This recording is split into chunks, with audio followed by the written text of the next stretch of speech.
Dixie. Find out on another CMS Connected here in New York City.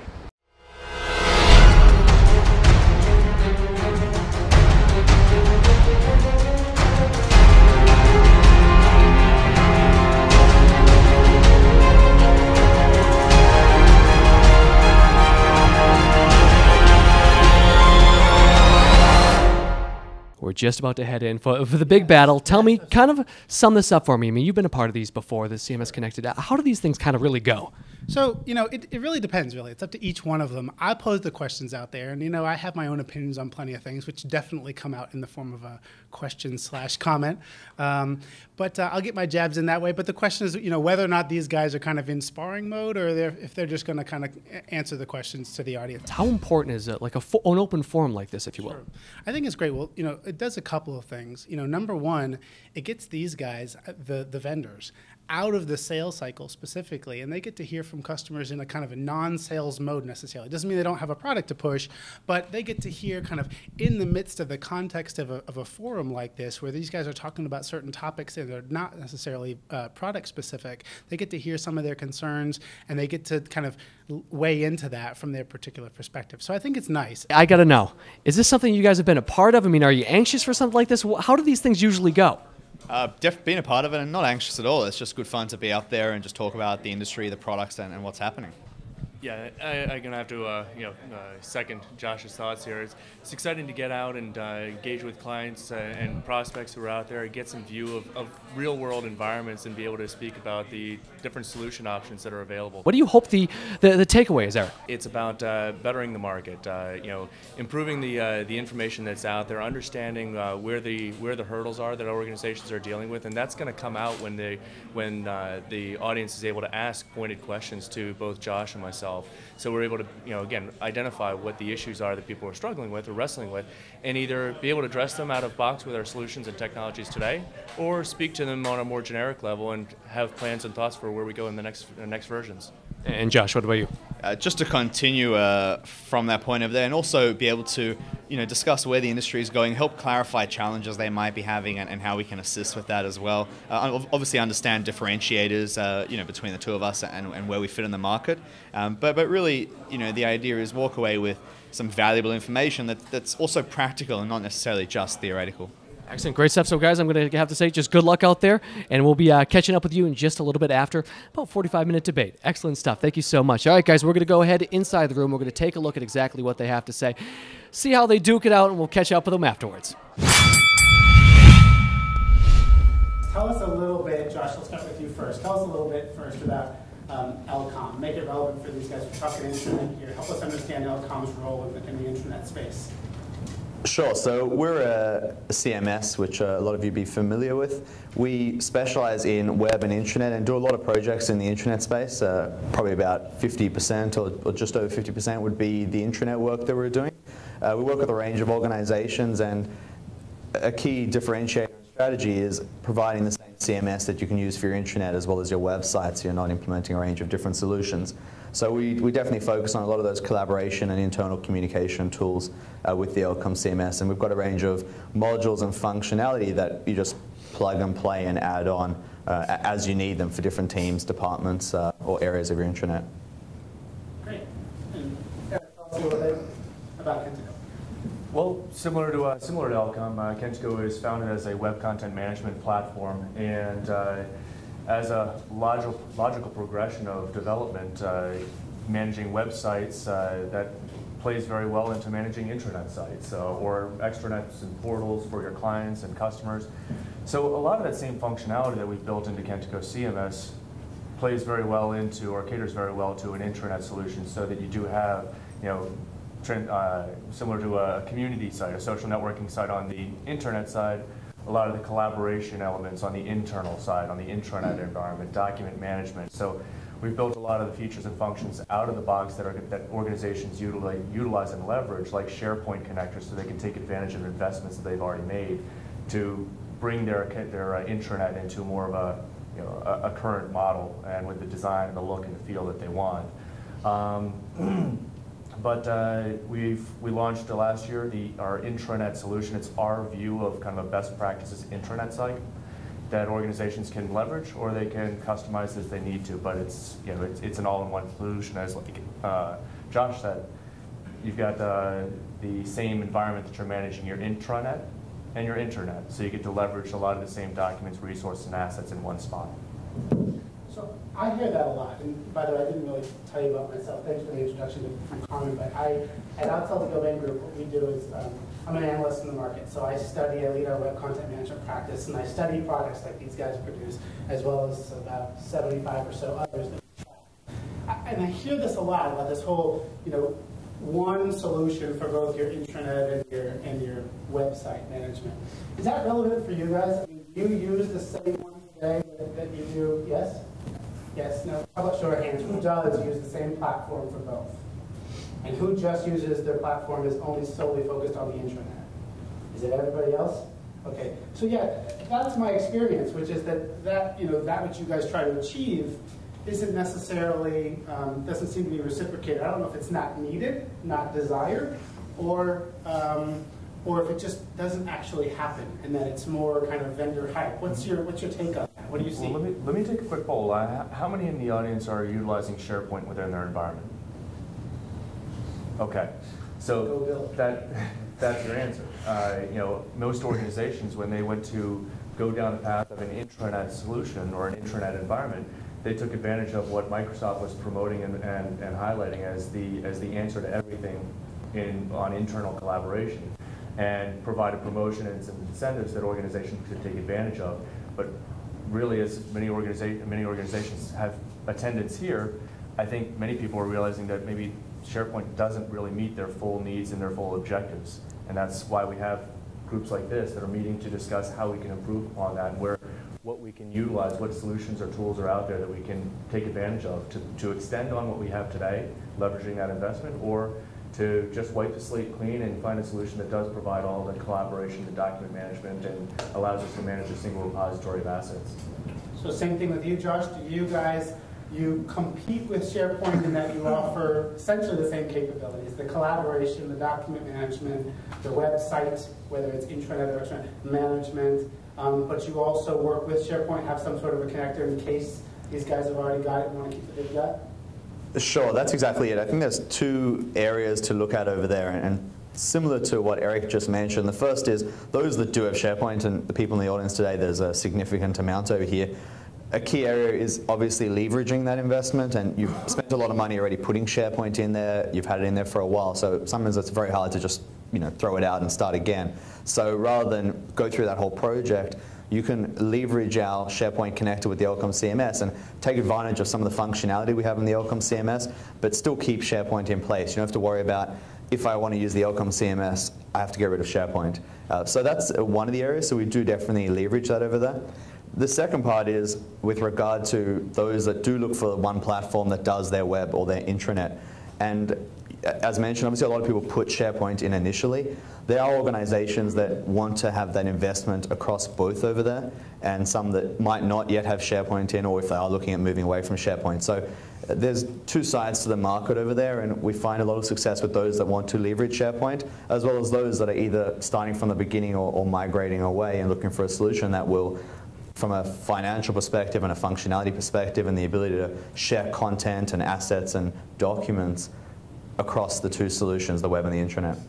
I want to challenge that though, right? Because I think one of the biggest knocks that I have about SharePoint and that I see with my clients is it gets implemented in the organization, it spreads like wildfire because, frankly speaking, and apologies to the IT folks in advance, I'm one of them, IT is constantly trying to bring value to the business, right? Like, oh, we can help you, we can help you. And what they say is, you can just implement SharePoint, just get your departments, you can just go create your own SharePoint site.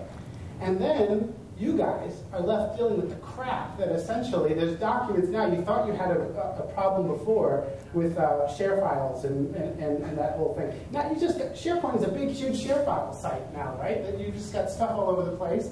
There's no notion of what content management is supposed to bring, which is this manage it once, use it all over the place, sharing, that whole sort of thing. You just get the same document pontificated throughout, just spread everywhere, right? So that's the challenge that I have with it.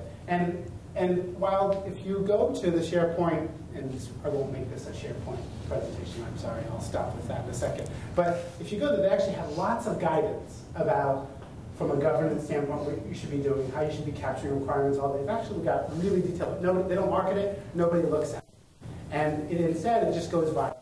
The worry that I have about what you guys are saying is that we've got this great out of the box, you can just implement it up, straight away out of the day, unless you're the small organizations who frankly aren't very well represented here. I don't know if that applies in the enterprise. And frankly, I think it's scary if I'm an internet manager that I'm just going to go plop it in. Respond to that, Eric. So I'd actually agree with you. Was there a question? No, there wasn't a question. It was a conversation and I had to comment to it. But I'd actually agree with what you said, that organizations have deployed SharePoint, and again, not to make this a SharePoint thing, but now more often than not, especially in larger organizations, it's private silos of lists and collections of documents and assets, and there's really no way to fully sort, manage, and maintain or understand exactly what's out there, make it searchable, filterable. So I'd say that Kentico has an out-of-box intranet solution that we deliver, and we released last year as an illustration of the features or functions that we've built into the solution at that release.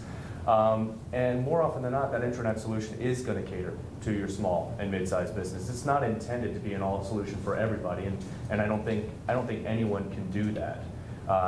But the fact that Kentico is a platform at its core, we've put in place some best practices models that are going to fit a large cross-section of organizations and corporate environment.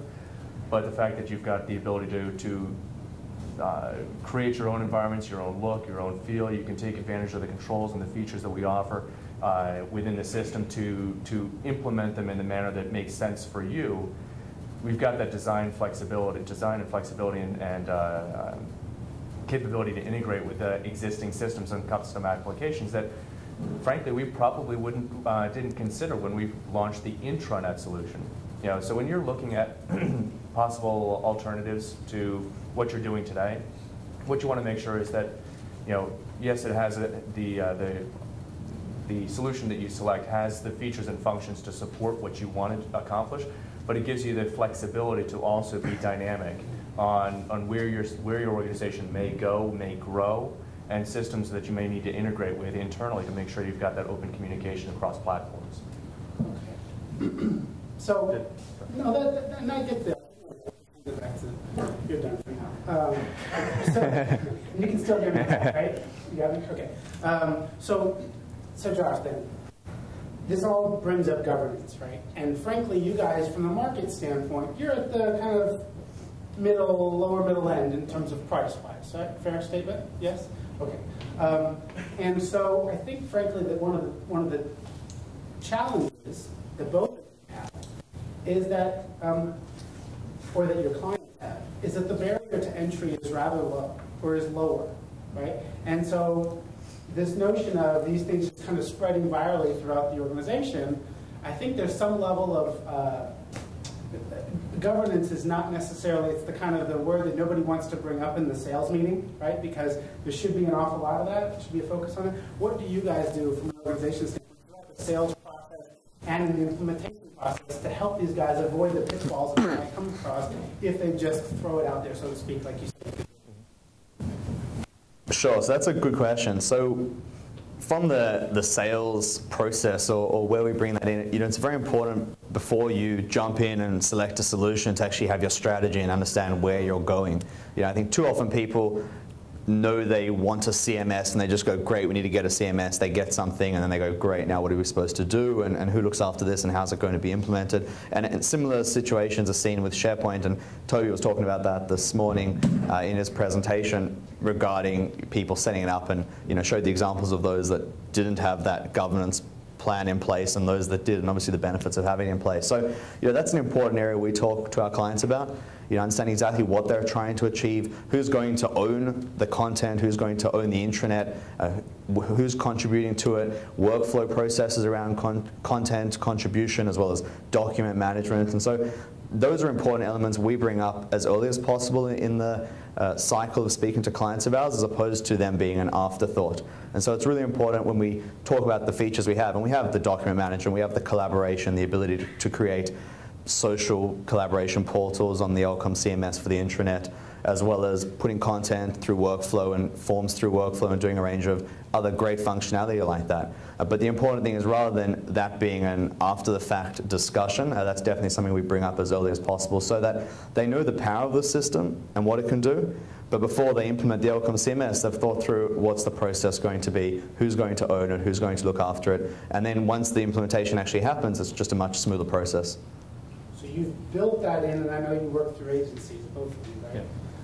In terms of implementation, you've built that into the process, yes? Yeah, definitely. The agencies and the implementation partners we work with, we have a very close relationship with them. So we understand what they're doing and they understand our process with implementation. So we're very across that and ensure that the people we bring on, they go through certification training with us and they understand our process with the Elcom CMS, not just from a technical perspective, but also an implementation and a best practices perspective, so that when the clients work with them to implement the Elcom CMS, they get the best of breed and a great result. What do you guys want to hear about from these guys? Is there some hot topics? Can I actually comment on the governance piece, if you don't mind? He's going to interrupt you. Go ahead. Yeah, if you don't mind. I mean, just from an aspect of, you know, most organizations, you have an intranet space, and there is within every organization there is a vast sub-community at large. You know, whether it's department level, whether it's project level, whether it's work group level, that project that span across departments and inter organizations. So, you know, when you're looking at a solution, you need to make sure that you have, from one aspect, the governance of being able to allocate where things reside and who takes ownership, as Jeff said, Josh. Sorry, that was.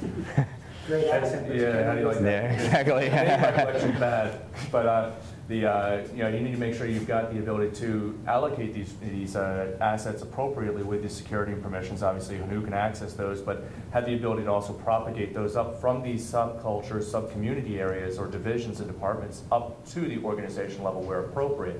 Now, there's a lot of areas of governance that can come into play where you mentioned workflow. Workflow is certainly important, making sure you've got the checks and balances in place within your organization to make sure that the appropriate eyes have a view on it, or for collaboration purpose to make sure that everyone's had a touch on it on a digital asset to make sure that it's complete when it goes public. But you also have aspects where you want to have some scheduling in place. Make sure these assets that go live maybe go live at a specific date and time, or somebody's alerted when these objects haven't been looked at, haven't been touched. And this was a comment made earlier in one of the sessions today, where you've got a lot of legacy crap out there that no one knows what to do with, who owns it, how long has it been there, and really is it still relevant? So you need to have something that's going to be able to flag the owner or an internal audience, let them know that this is an object that hasn't been touched, hasn't been looked at a certain period of time, and so that they can go back and revisit that, or set up automated archive points where it's just going to be removed if it's been a period of time and no longer relevant out there. The last piece of governance is making sure that you've got these objects as filterable. So it's all well and good. You've got a place where a common area where you can put all these objects, these digital assets and these documents and assets, but it very quickly becomes the hall closet. Everyone passes by the hall closet, they throw their coat in, they throw their boots in, they throw their umbrella in, and sooner or later they don't know where to find all that stuff. So you don't want your intranet to be the hall closet. You need to make sure that you've got something that can provide tagging. And whether it's organizational tagging, where you've got the ability to define term glossaries that are organization-wide that define the values that content can be about, so that it's not an organic growth, because if you let things grow organically, they can also quickly spin out of control. There's reasons for that, allowing for organic growth in that manner, but it's not applicable in all scenarios and all environments. So being able to have the option to define glossaries, tag glossaries that can make this content filterable and relevant to the content that the corporation wants to promote, that's also another element that becomes important when you go to find those assets later. Sorry, I wanted to speak to that. Just a couple of words. Questions for anybody. What are the hot topics you guys are concerned with today? I heard SharePoint connectors that go with your systems. I think you work with a lot of SharePoint clients, right? Yeah. I wanted to understand at what point in the SharePoint journey of an organization do these clients really come to you? I mean, when do they feel that, okay, this is a SharePoint can't go beyond? Let me repeat the question, just for the mics. So the question was, with your SharePoint clients, at what point throughout the journey, at what point in their life cycle are they coming to you with looking for the SharePoint connection capabilities, right? Yeah. So from my experience, it's changed, or it's a mix. Earlier on, it was when we launched our SharePoint connector. It was at the phase that an organization had already gone down the path of SharePoint. They reached a stopgap. They reached a point where they couldn't either complete the project, the vision that they had in mind when they started the project, but they're too far down the path in their investment and what they've done. They can't go back to their CEO or CFO and say, oops, can we do something else? So with the SharePoint connector, it gave an organization to now fully realize what they had envisioned when they started down that path without having to go back and call foul. So now they can take these digital assets that are now in these these private silos, these work groups, these project teams, and they can create the design, create the look, create the feel that SharePoint doesn't necessarily make it easy to give you, to provide you the corporate branding, the themes, the skin, the look and feel that you want, and to put them into an area of either public consumption on the website space or for your employee consumption on the intranet space. That's scenario one. Scenario two is organizations who are just starting out the intranet project, and they're looking, they're hearing a lot of great words from SharePoint and from Microsoft that SharePoint's the solution. That's the direction they need to go. But they're reading the reviews online and reading comments and blogs and forums and seeing that, is it, and the question comes in, is it really the solution? And so now they start to realize that there are also alternatives out there, that they can get all the functionality that they get, or they can get with SharePoint, but they can natively, from the other technologies, fully realize the vision that they had. Josh, do you want to respond to that? So ideally, it'd be great if they came to us at the beginning, when they were, in the very first stages of implementing SharePoint, to go along the journey with them. But we really see all different phases. There are those that are at the very beginning stages and know that they are going to be implementing SharePoint and want to see exactly how we'll tie into SharePoint, how we connect to it and integrate with it, and how they can leverage what they're doing with SharePoint. Then there's the people that are halfway through a development and have realized there's a problem and they need to get another way out. All those that have had SharePoint in place for a little while and look to integrate with us. And the clients we work with and the integration that we do, given that it's in all those different phases, it solves different problems. Obviously, the people who are at the very beginning, they understand where they're going and we fit into the vision there. Those that have already had it in place for a little while have a problem, and that's why they've come to us. They've understood that whether it is too much content, too many documents, there's no way to manage that, or from a features and functionality perspective, that's when we'll come in there. And often people look at the Elcom CMS, and there's a lot of functionality we have over there out of the box, and often they'll want to implement maybe one or two or three of the modules or some of the functionality we have, and they want that to sit inside their SharePoint implementation. So that's where we'll come in over there once the project's live and up and running to solve that problem and provide a solution there that meets whatever the challenge is they're having now, whether it's collaboration, social, documents, managing teams, talking to each other. So yeah, it really varies between when they actually come to us, but earlier the better. It works out well for everyone like that. Does that answer your question? Yeah? Let's say if I, as an enterprise, if I go in for a content management system, and let's say I stick with it for a couple of years, if I want to move to another one. That never happens. Go ahead, sorry. No, does it happen? Oh, so the question is, if we've had a content management system in place in our organization, and we think we want to make a change, does that happen? Do people switch?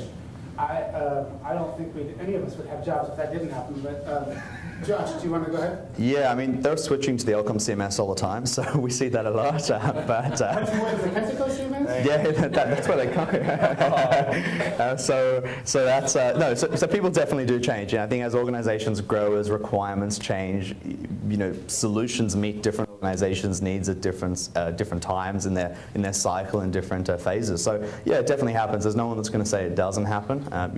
Then as Scott says, none of us would probably be sitting here today. So yeah, it definitely happens all the time. We see that, and a big area is making that process easy for them. So helping them and working with the clients to migrate from wherever they are to where they're trying to go. So rather than it being impossible, the idea is to be very flexible there and work with them along that migration path, and that happens all the time. And that's a good question, I think, to ask them, right? Which is that when you're going into something like this, when you're looking for a new CMS, which inevitably you're all probably on Gen 2, second or third at this point. There are very few who are implementing for the first time. One of the questions you want to ask these guys is, yeah, he talks about how easy it is, they make it for you to transition into their system, but how about out of it, right? The answer that you have to go into a relationship, it's kind of like prenups, right? Which is sad as they are. It's like, how easy is it going to be for me to migrate away from your platform when I inevitably do 3 or 4 years down the road, 4 or 5 years down, whatever that might be. And I think that's something that, do you want to speak to that real quickly? Sure.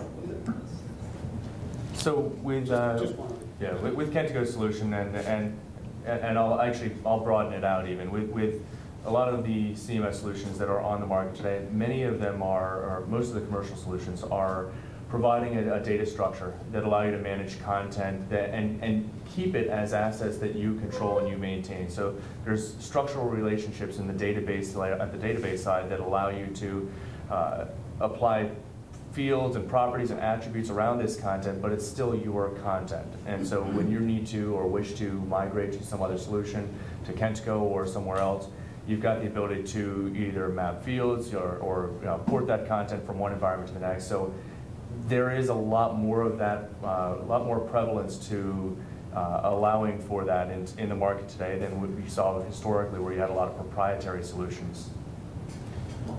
One more question to you guys. I'm making you work today too. Who has today a personalized site for your employees? And who is aspiring or in the process of going to implement personalization of some sort?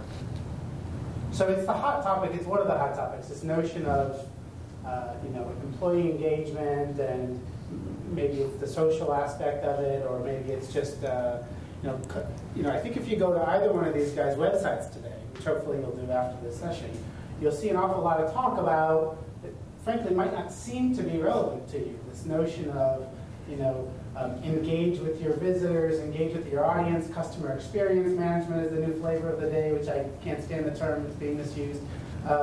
Web engagement management.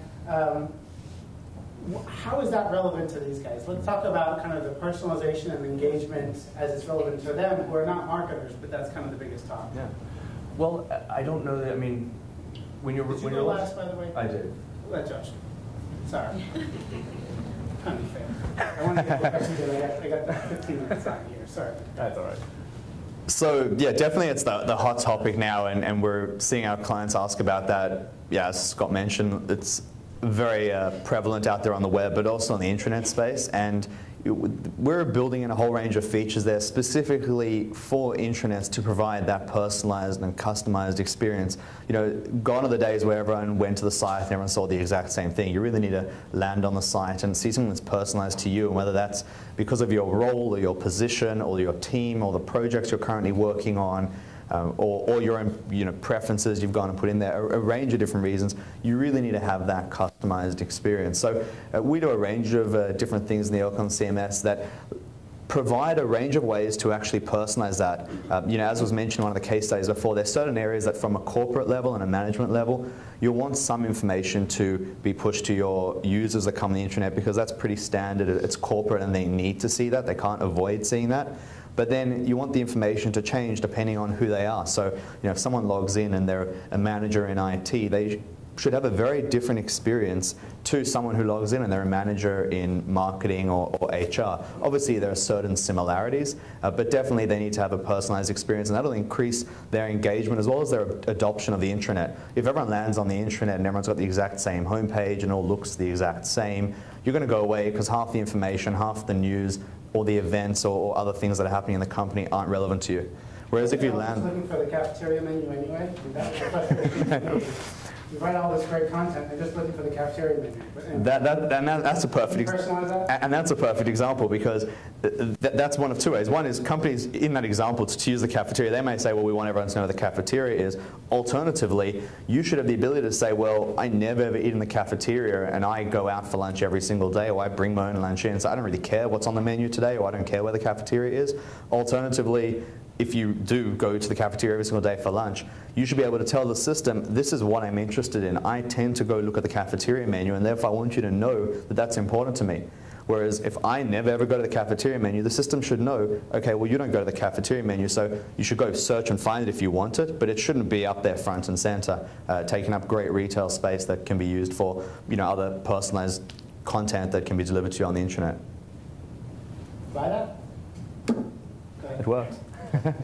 So he said, I think his question said something along the lines of, you're not marketers, and some of this functionality doesn't really cater to you specifically in an intranet solution. And I'm going to go back to, and I think it was Toby who made a comment in one of his session, or in the session earlier, is that just because you launch an intranet doesn't mean people will come. You do need to be an advocate for your intranet. You do need to market it. You do need to promote it and make sure that people know it's available and what the values and benefits are. So I don't know that that's necessarily correct. You actually need to somewhat take on the role of a marketer for your intranet, because again, the reasons intranets fail is because they're not adopted by the employees. They're not understanding, one, how to utilize it. They're number two, they're not understanding the value that's there. Or three, they just don't even realize that it is there. And so as you're promoting, and again, as we're looking at Kentico's system specifically, when you go to our website, you're going to see a lot of comments, and to Scott's point, you're going to see a lot of comments around the enterprise marketing solution. And that plays very well also into the intranet story too. Because as you're looking to promote awareness that you've launched the intranet site, you can now send out email marketing, email campaigns to your employees to drive them to pages on your site that's going to promote specific interests, information, corporate newsletter. So you're going to promote certain things that are going to help people understand what information's out there. But as you're going down that path, you also want to incorporate the idea of web strategy into the site and the pages that you're running. So again, how this marketing component plays into your intranet solution is that you're going to be able to utilize A/B testing, multivariate testing. So as with your website, everybody consumes information differently. Your employee culture is different from the employee culture of the company right beside you. And so as you're driving your site traffic or your employees back to your intranet site, you're going to need to test out different ways of how they consume information, utilizing A/B testing. If you're not familiar with what that is, it's basically presenting pages, presenting information in different ways to see by conversion how your employees utilize that and where you find success with your intranet. And so taking those strategies, you're able to more appropriately build out your intranet site going forward. And then from that information, you can also take advantage of, as Josh was talking about, personalization aspects. So again, the idea of getting user adoption, you want to make sure that your site, your employees are able to, for lack of a better word, take ownership. The reason iGoogle was so successful was because it gave them site visitors the ability to take ownership of a landing page that they could customize and personalize the information that's important and interesting to them. That plays out very, very appropriately in your intranet space too. The information of my projects, the tasks that I'm assigned, emails that are going on in my organization. Maybe it's the cafeteria menu, whatever the information is, certain blog posts or blogs that I'm following and subscribing to, newsletters, all these different things that you want to make sure that the employees can customize and cater their interests. So, I don't know how much that resonates with. For me, what I see is that those sorts of customization things, I don't see people really doing them necessarily. I actually think Google is an example where it's kind of failed, or where my Yahoo failed 10 years before that, where people don't, this kind of self-service thing, they don't necessarily do. There's this more of trying to anticipate their interest based on who you know they are and provide content. But is anybody here strapped for resources? Challenged with resources? Right? If you're challenged with resources today, writing for a global audience, a general audience, you're definitely going to be strapped if you're trying to personalize content, right? You're writing this for this group, this for this group, and maybe you're putting out something a couple times. So one of the things that I think your point was extremely valid about needing to market and needing to find ways to get people to resonate with, come back to your site for something other than just a cafeteria menu. And I think one of those ways is social, right? So that we're seeing people being able to comment on articles, being able to share that with their friends. That's one of this kind of way that we can allow our employees to, whether it's true collaboration and they integrate into the way that they work and that your intranet plays a role in that, or if it's just sharing the notice about parking lots or something like that with my colleague. Tell us about your capabilities from that perspective. Josh, can you talk about Elcom's capabilities? How can you help these guys with that challenge of dispersing their content out to the masses? So the clients we work with and what we're seeing out there in the market, and we're obviously building this functionality in, is, or a quick question first to lead into that is, how many people out here are using, Twitter today and tweeting about the event right now, or use Facebook? There's a quick show of hands of that. So, So we're seeing a lot of that, everyone using that functionality out there. And when you come to work, you want to be able to use that functionality in the office, but for your teams and your collaborations, you're used to posting up, a quick comment about something, or you're looking for some information, or you're used to joining a group and having your own social page that you can collaborate on.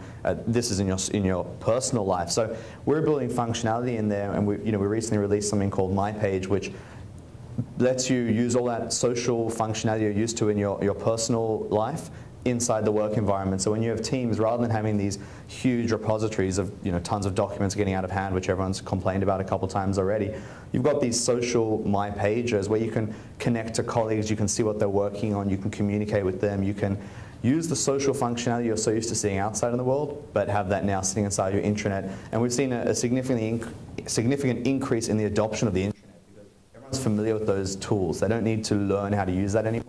They see they've got the ability to do something like that and have that social collaboration inside the intranet, and they go, great, I know exactly what to do, I know how to use this, and the rest just talks for itself. I'd like to lead into your comment, Ken. I want to respond to the same thing. But on the kind of Facebook-like capabilities, what I've seen is certainly that might bring, if it's accepted by the organization, which in many cases it's not. There are some organizations out there that just kind of don't want Facebook inside of it, that's just going to be a waste of time. I could spend half the day combating that argument, but it's relevant. So that might be something that draws people in, right? But I think I'd like you to talk to Eric, if you can, talk about the notion of social from the standpoint of just sharing the content that these guys are producing, that the corporation says is something that I want to disperse to my employees. How does your system help these guys with that challenge? That's actually the tack that I was going to approach it at, is that I mentioned before that there are, with every organization, there's a huge subset of different cultures, and you've got, whether it's departments, whether it's project teams, whether it's sub-departments within an organization, divisions, whether it's work groups, and work groups could span a number of different departments, but it's focused on a common goal and project that everybody's working on. Preparing for a conference, and we need to make sure we've got an updated banner. We need to make sure all the marketing collateral is done. We need to make sure the travel arrangement's done. It's going to span a number of different individuals across different groups and departments. So, yeah, social networking is great, and having the ability to Facebook like and Twitter post and things like that. Those are components of our community capabilities, but as Scott said, arguably it may or may not be appropriate on the intranet space. A lot of CEOs kind of frown on that, at least today. And again, there's arguments one side or the other.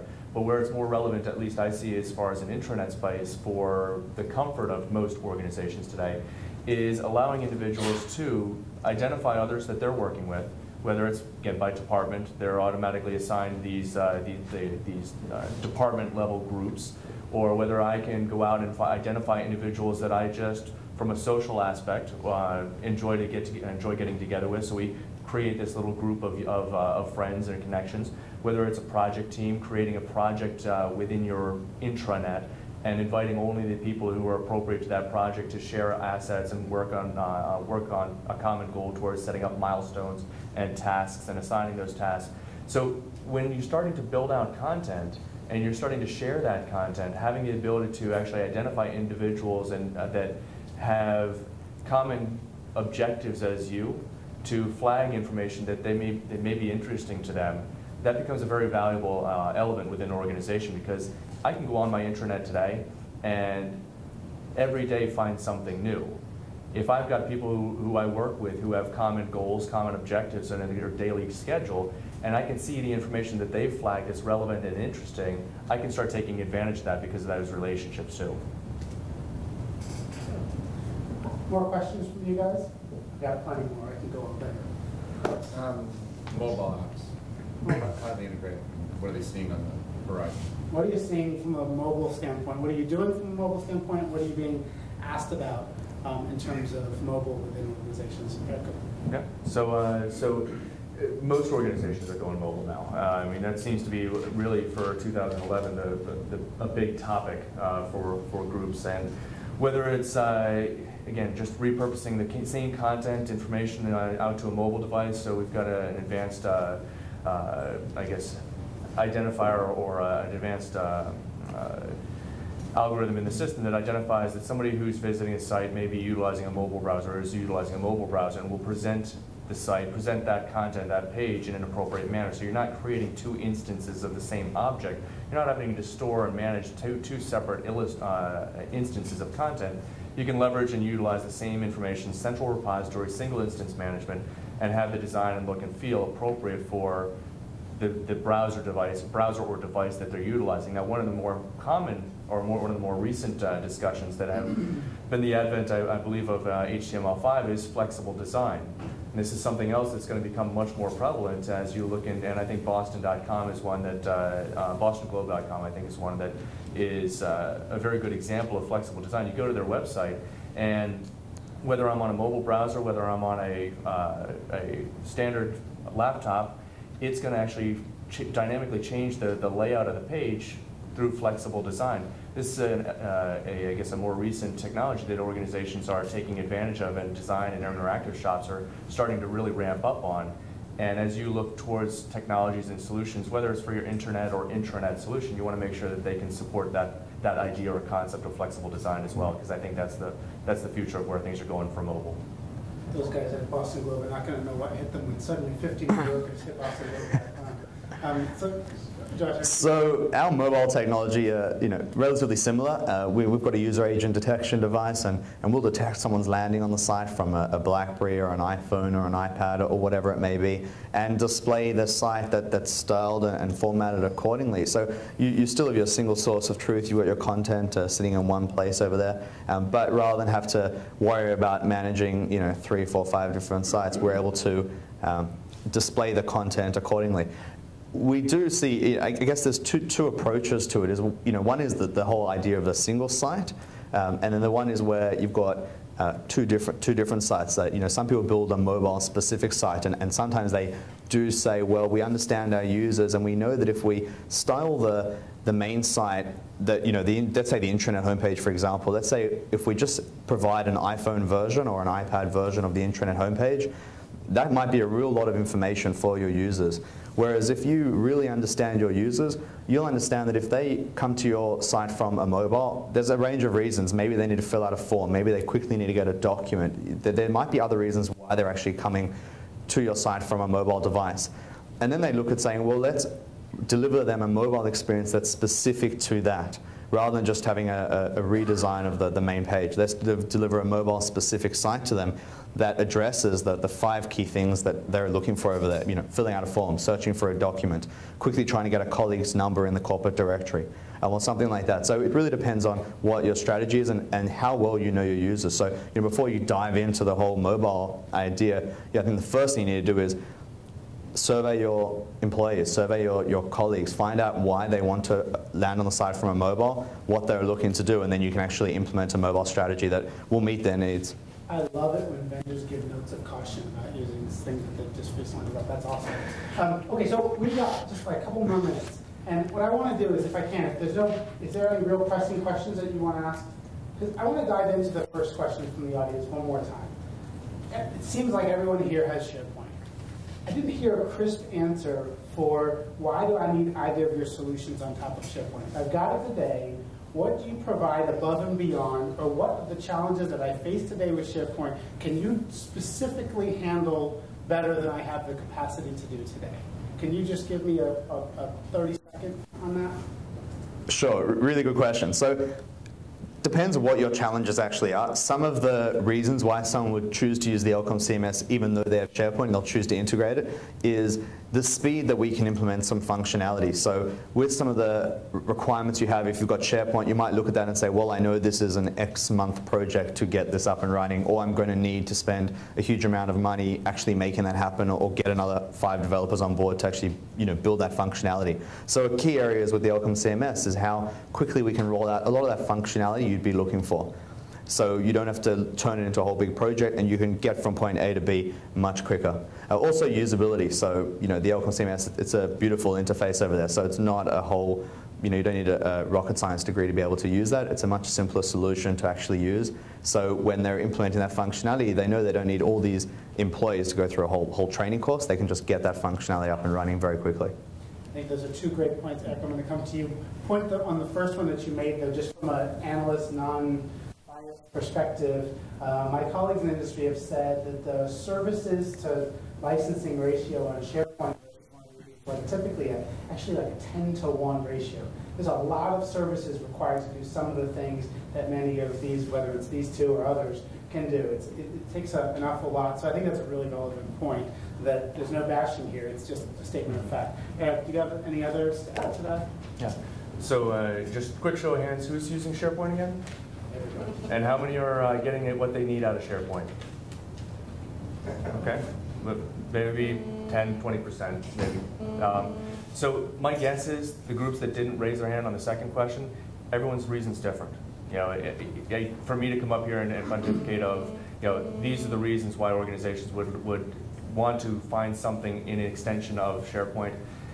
The reasons are many and vast. He illustrated a couple, and I would I guess reiterate more specifically. Reiterate those instances, but from a licensing standpoint, you're also talking about a significant difference. If you've got an organization with 1,000 employees and it's $100 per employee, that quickly becomes a very large bill that you need to take on, where if you license, I don't know the licensing structure of Elcom, but if you license Kentico for your intranet, it's $4,500 for the license, and it's perpetual license, unlimited users. So we don't care how large your organization is. We're just providing the features and capabilities that are going to support your needs. I don't like to bring price and cost into it, but a lot of times that is the... Price is relevant. I think sharing content is relevant. If you put it in SharePoint once, you can easily share it across pages on your site, versus it's a little bit trickier to do with SharePoint. I think there's a couple of relevant points there. We've got to wrap up. You guys have been a great audience. Thank you so much. You guys have been excellent. I think advocates of your brand and of web content management in general. Thank you very much for having us.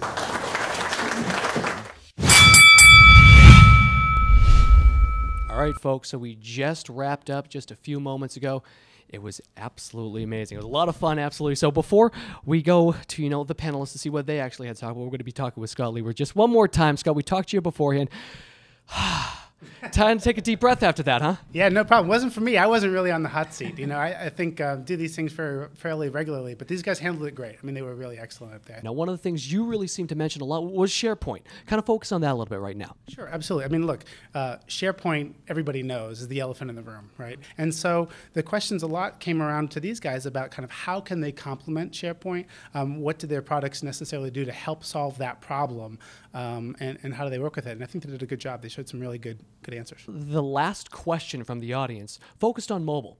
Now, given everything that's really taking place right now, one of the answers happened to be, it's 2011. This is really the year of mobile. I want to get your opinion on that. Were you surprised that it kind of waited all the way till the end before that last question about mobile came up? I kind of wished I had asked it a little bit earlier too, right? It's one of those things that if you could go back. At the end of the day, many organizations take this kind of BYOD, this bring your own device, right?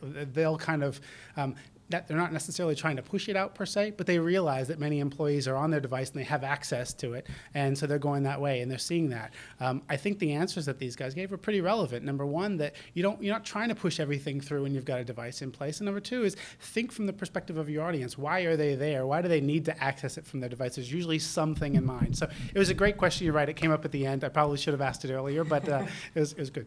See, I'm pulling my own punches. That's the way it's going to work. Hey, Scott, great stuff. Pleasure talking to you. And now we have to go ahead and we got to bring in the guys to see exactly how they thought the entire debate really went. How'd it go? Josh, how'd it go?